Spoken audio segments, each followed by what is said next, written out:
Hello, everybody. Andy Goldberg here. Welcome back to the Founders Chair podcast. Very, very excited to have on the show today Paz Paluela, who is the founder and CTO of Stortera. Paz, welcome to the Founders Chair. Thank you, Andy. Thank you for having me here today.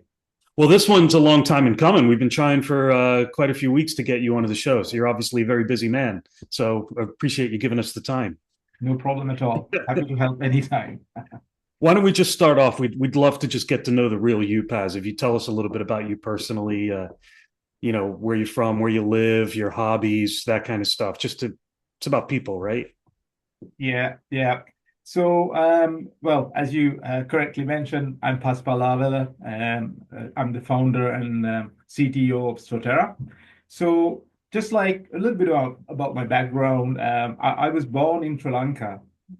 So it was a tough time when I was living there. There was a civil war, so it's not all rosy. My journey. I could remember when I was probably 10 or 11 years old. There was like a bomb exploded close to my school, and the roof came down. And it was a beautiful kind of a British, a British school with wooden buildings, Mm. and some of my classmates got injured. We all had to run out of the class. It has been a very rough journey growing up. I became an engineer later on after my school, after graduating from the university. I flew around the world a bit, worked for companies like Siemens, Unilever's, General Electric. So before founding Stortera, I was in the advanced technology division of General Electric. We did very interesting stuff.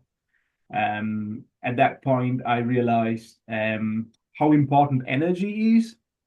We talk about software, we talk about AI, we talk about people's energy bills, and also like climate change.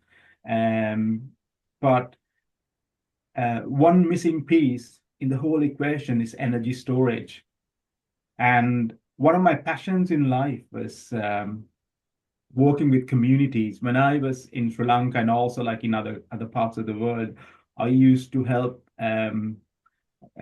community-driven um, like non-governmental organizations to sort of provide power to poor communities living inside rainforests and places like that. All of them needed clean energy, and one of the big missing pieces was energy storage. So back in 2013, I founded Stortera to solve this problem. And I knew when I started that it's going to be a very long journey and very tough journey. It's not like software or anything else where you have 200% returns in 5 years time. It's a very different ball game. Started Stortera in 2013, and it's all about team, which I would talk about more when Yeah. we discuss. I founded and then I slowly built up the team. In 2019, I stepped down as the CEO and became the full-time CTO of the company. And now I'm driving the technology side of things. Okay, so I don't know if we're getting ahead of ourselves here, but what made you decide to step down as the CEO? What did you think It's all somebody else could do it better, or? Yeah, it's all about like the team. So I had one of my sort of business partners is Dr. Gavin Park. So he was in the wind industry, and I thought it'll be a better fit if Gavin could come on board and become the CEO of the company, and then I can concentrate more on the technology side. So that's what we did. So you're getting people to play to their strengths and starting with you. Exactly. So you're going to play to your strengths, which is the technology. Gavin's playing to his strength, which is grow the company, run and grow the company, right? Um, and it's interesting what you were saying about you don't hear a lot about storage, like energy storage. And you're right, because when I first looked up your company and we booked you onto the show, and I'm like, I had to look again. Wait a minute, what do these guys do? It's like, oh. actual energy storage. And this is an actual conversation I had with my son maybe just a couple months ago. I was looking at a battery, just like a AA battery, and I said to my son, he's an engineer. I said, I have absolutely no idea what a battery is. I have no idea how it works. What's in here? Like, but we use them. It's such a part of everyday life, and we just don't really give it a moment's thought, do we? Yeah, yeah. So tell us a little bit about your company, Paz. Where are you at now? What do you do and who do you do it for?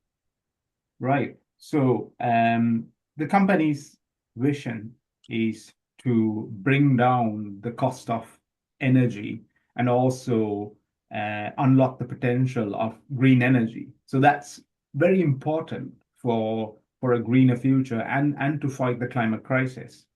Uh, Yeah. so the broader goal of the company is, if I'll tell you, explain in like very kind of layman terms, like today, if you take one of the biggest problems in the energy world is your cost of, we pay too much for our energy and energy use is increasing every day.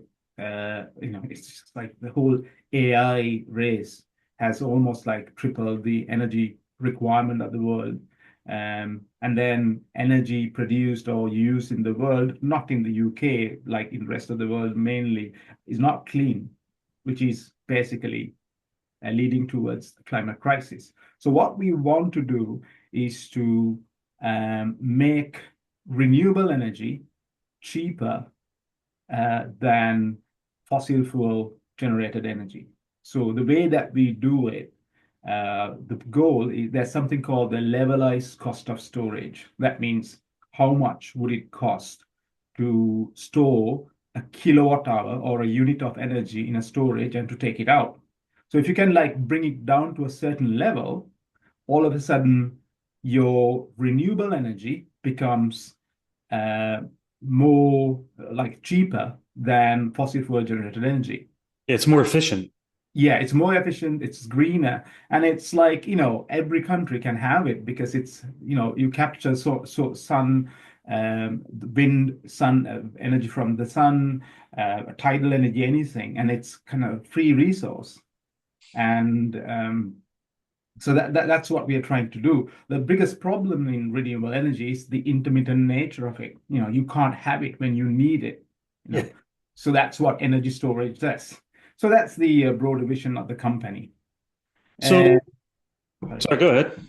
no, please go ahead. Yeah, that's fine. No, I was just, I mean, so that's where you're at now. Let's just go back to the start, though. You obviously you saw a market for this. You understood the technology and the benefits and the efficiencies.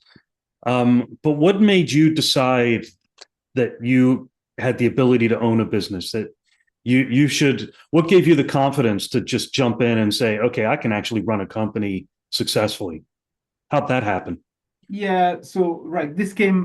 There were like few things happened before that. Number one is I was working in the energy industry for quite a while. I worked in a wind turbine manufacturing company, energy storage company, and then obviously a large tech research company such as General Electric. So I had a good idea on real problems of energy storage or in the energy industry back in 2011, 2012 time period. And I managed to like sort of work with different technologies. And I realized that, okay, these existing technologies really doesn't solve the problem. So I had luckily like enough technological know-how to understand by doing fundamental calculations, okay, these technologies doesn't solve the problem, but if you do this, we can solve this problem once for all. So that was my passion, and I really want to kind of solve that problem. So that's like one of the reasons why I started it. So it was sometimes like today like Stortera is all doing fine. We are sort of moving ahead really well. But there was a time, Andy, that I thought like I was so stupid and naive just to like go ahead and start a company because it's so hard. There was a time that I thought. am I doing? Uh, Sure. I started off in my shed doing experiments. Sometimes, I had to like use like my kitchen oven at some point to make some material, so Yeah. it has to be like discarded. Yeah, so started off in the shed with like high-end equipment like glove boxes and instruments, and then I kind of slowly increased the size of the team. I found the right people into right place, and that's the journey, but I can explain a little bit more later on. So what would you say has been your biggest learning as a business owner to date?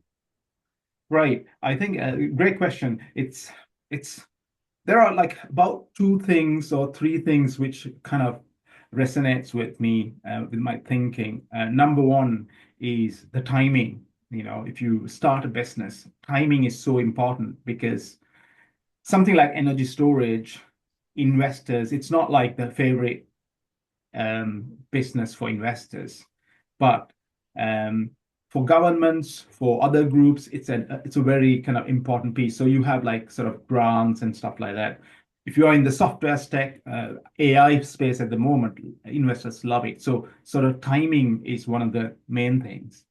And one of the key things is finding a team who's really passionate to change the world.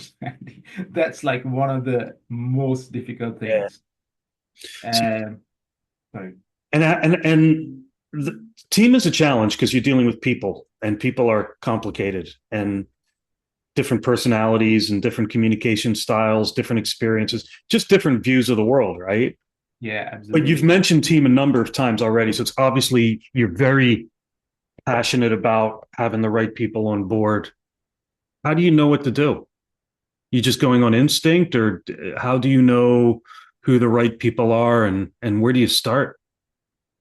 It's again a great question. So something that I kind of found out later on in the business is to very clearly understand the values which drives us as a team and make sure that people who we hire have the same values and they share the same values.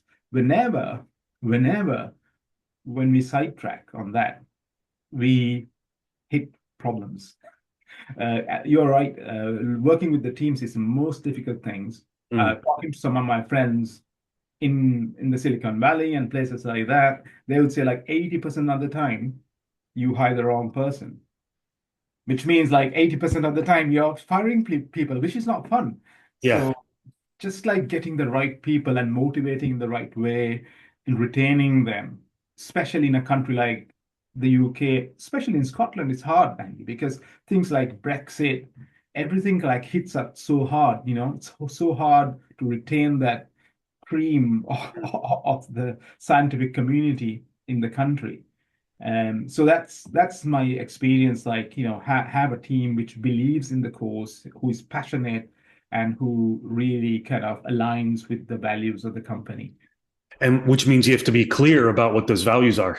Exactly. Yeah, yeah. You got to be able to communicate them and live them yourself. Yeah, yeah. So for example, like our team, our leadership team, we have very clearly identified like very simple, like we have four values, and every time if there's a problem, I would like write the values on the whiteboard and start with that. That helps to depersonalize, we're not attacking someone. We are talking about the values, teamwork, innovation, things like that. Um, Excellence. So those are, and sustainability, those are the four values. And I know them by heart, anytime somebody asks me, I know my values. Yeah, It makes it easier. it does indeed. It does. And it just proves that you do believe in them. Yes, absolutely. Yeah. What would you say has been your biggest challenge during the years, and how did you work your way through it? Yeah. So we talked about a team quite a lot, but one of the biggest challenges, apart from the team and technology, is obviously like the cash flow. So this is a key reason, one of the key reasons why startups in Scotland, for example, um, like collapses. So we are one of the lucky ones about 99% of the tech startups in the energy space in Scotland sort of collapses after about 3, 4 years. It's very hard to survive. It's mainly because the startup founders do not exactly know how to manage the cash flow. Mm. So we followed the trick. What we did was, so we are a highly R&D based company. We do chemical R&D. There's chemical engineering, there's electrical engineering, mechanical engineering, software, and electronics. All six kind of areas together. So what we did was, rather than just being an R&D company who rely on either grants or investor money, we had a commercial side running. So whatever that we managed to um, finish building, uh, suitable, good enough for commercialization, we commercialized them. So there's a commercial part running, and the profits of the commercial side of things and a little bit of grant funding runs our R&D side. So we have about 18 full-time R&D staff, and they're like the very best. So you need to pay them well.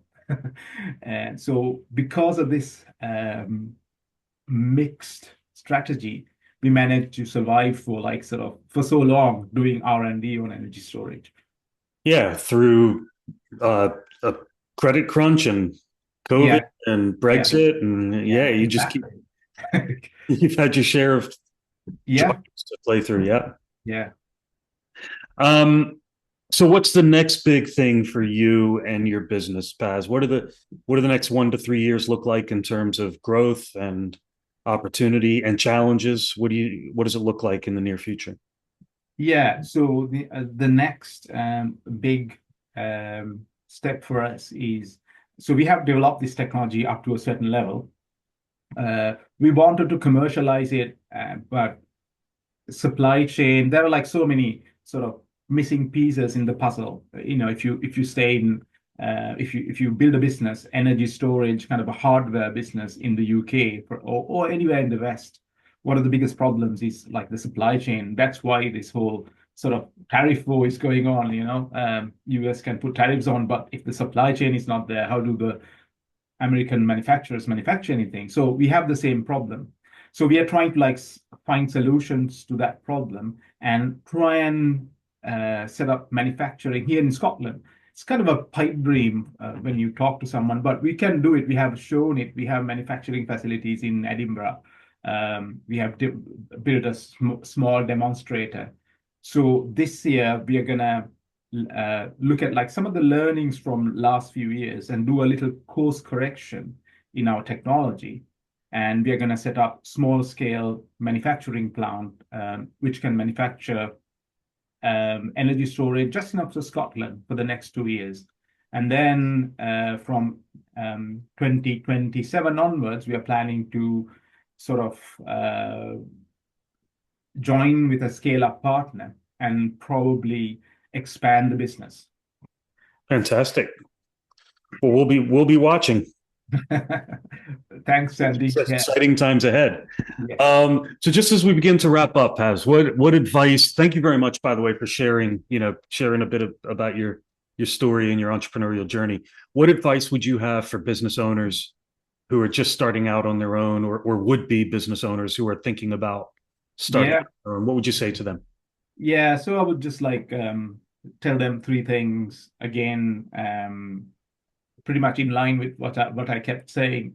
Number one is like keep in mind that it's a very hard and it's a hard journey. It's very lonely when you start. It's Mm, a lonely journey. You're out at the front.